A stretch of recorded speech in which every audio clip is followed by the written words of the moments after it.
Are there any other tips you'd share for kind of just like spikes in volume that you see? Like what's the best way to kind of handle that? Harry's is considered a hyper growth, startup. And quickly what happened is we realized that we needed to expand faster than we were able to do as a team. And we also didn't have the perfect handling on our forecasting. Specifically, we saw some pretty large spikes at random times, but then also expected times. So an expected time would be around Father's Day, where maybe everyone's getting a gift set for their father, which makes sense for a male grooming company. So what we needed to do then was we actually moved from in-house around the table to we went to a BPO. We had a third party for about a year and a half. And that worked pretty well. They had a lot of pros, a lot of advantages that you can, guess, where the ability to ramp up and ramp down, move people around that are qualified in some of the softer skills for customer care, customer service, for your clients and different clients, the ability to hire for you and everything. But then we also saw some cons where when it came to attrition specifically, and we weren't able to maintain our quality as tight as we really wanted to.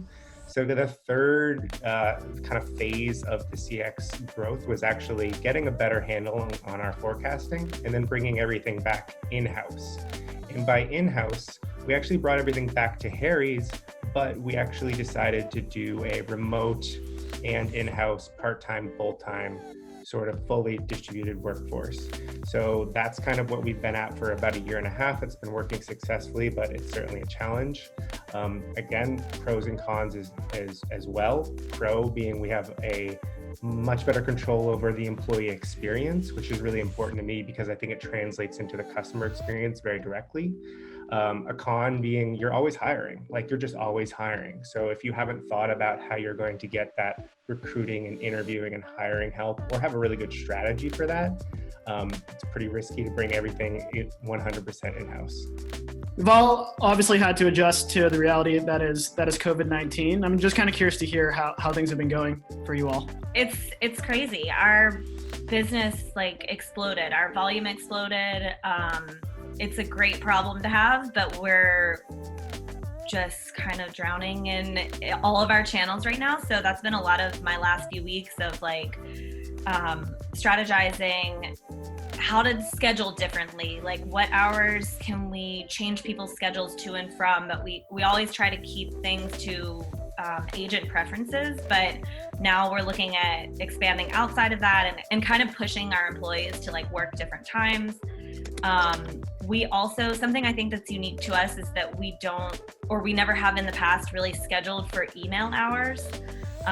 We just schedule for our live channels, so phones, chat, SMS, and then social, that's a special case, which I talked about, but and then email was always just handled kind of in the background of these other live channels when they weren't on a live contact. And now we are completely full on every live channel at all times and even starting to get behind on them. So we've had to start implementing email hours. It's not quite structured yet. We kind of just do it through the day as we go to see okay, phones are a little bit slow. Let's move a bunch of people into email right now, that kind of thing. So that's a struggle that we've had that we weren't quite prepared for going into the whole work from home time. And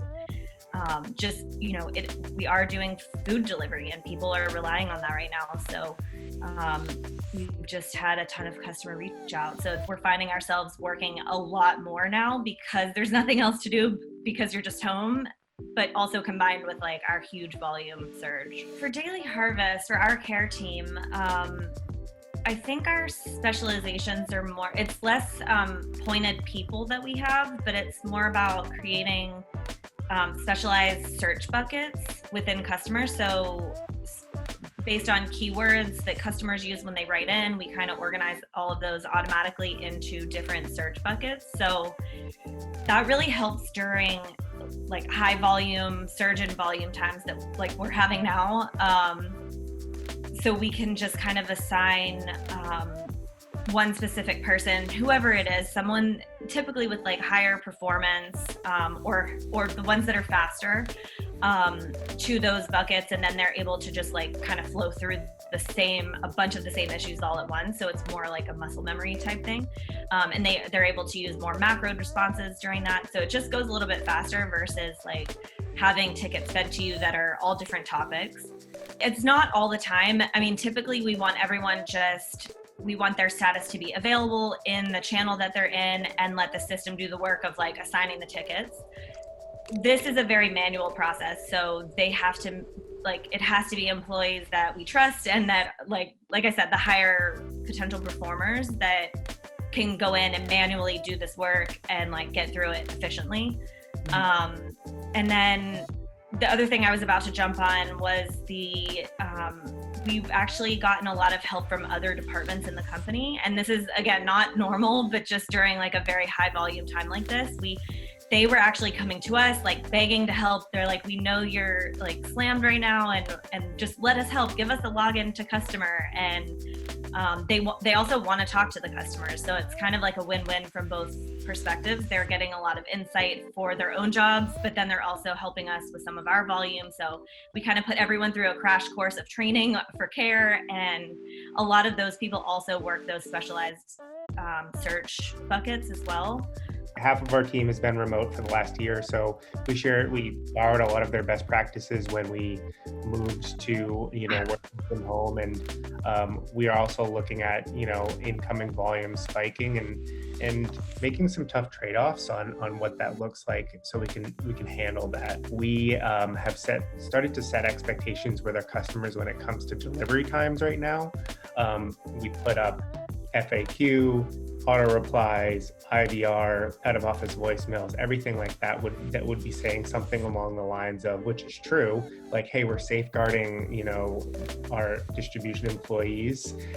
So that might affect your delivery time by a couple more days.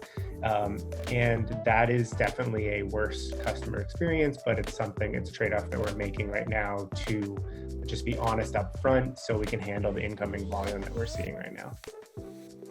And I would say for Assembled, when we started to do those things, we saw a reaction happen in our the amount of calls that were coming through that we're abandoning in that IVR or abandoning in a different route. So we used the forecast multiplier, turned it down to what percentage I saw on that test day.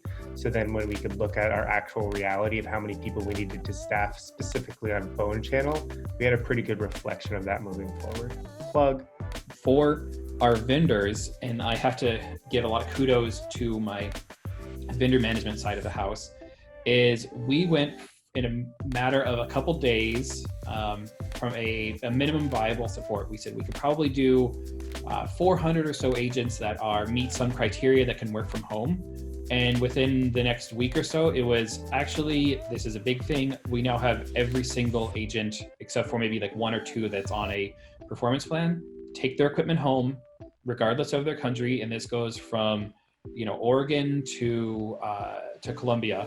They take their equipment home and they are going to work from home and be remotely monitored.